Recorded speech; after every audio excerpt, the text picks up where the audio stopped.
श्री दुर्गा सप्तशती नव दुर्गा चंडी पाठ। अथ कीलक स्रोत भाषा। ओम नमः चंडिकाय।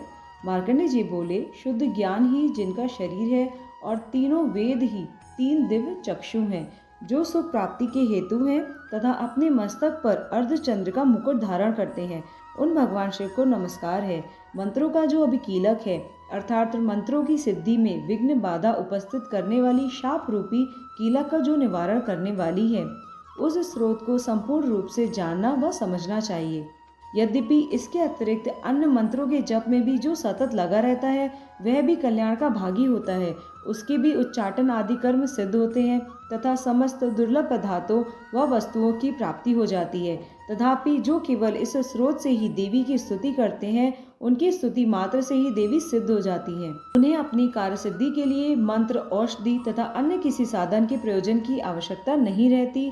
बिना जप के ही उनके उच्चाटन आदि समस्त अभिचारिक कर्म सिद्ध हो जाते हैं।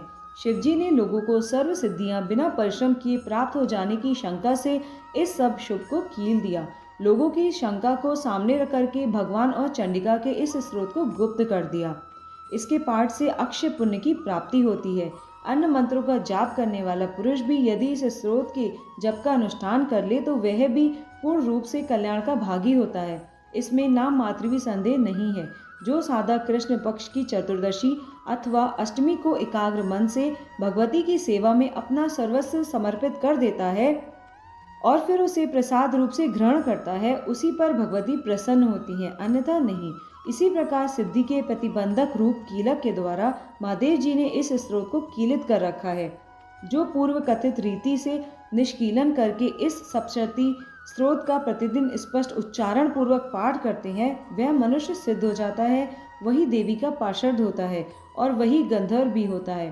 सर्वत्र विचरते रहने पर भी इस संसार में उसे कहीं भी भय नहीं होता। वह अपमृत्यु के वश में नहीं पड़ता तथा शरीर त्यागने के लिए मोक्ष पद प्राप्त कर लेता है। अतः कीलन को जानकर उसका परिहार करके ही सप्तशती का पाठ आरंभ करें। जो ऐसा नहीं करता उसका नाश हो जाता है। इसलिए कीलक और निष्कीलन का ज्ञान प्राप्त करने पर ही स्रोत निर्दोष होता है और विद्वान पुरुष इस निर्दोष स्रोत का ही पाठ आरंभ करते हैं।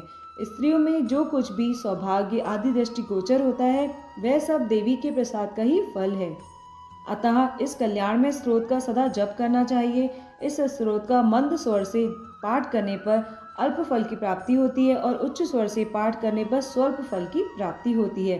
अतः उच्च स्वर से ही इसका आरंभ करना चाहिए, जिसके प्रसाद से ऐश्वर्य, सौभाग्य, आरोग्य, सुख, संपत्ति, समृद्धि, शत्रुनाश तथा परम मोक्ष की भी सिद्धि होती है।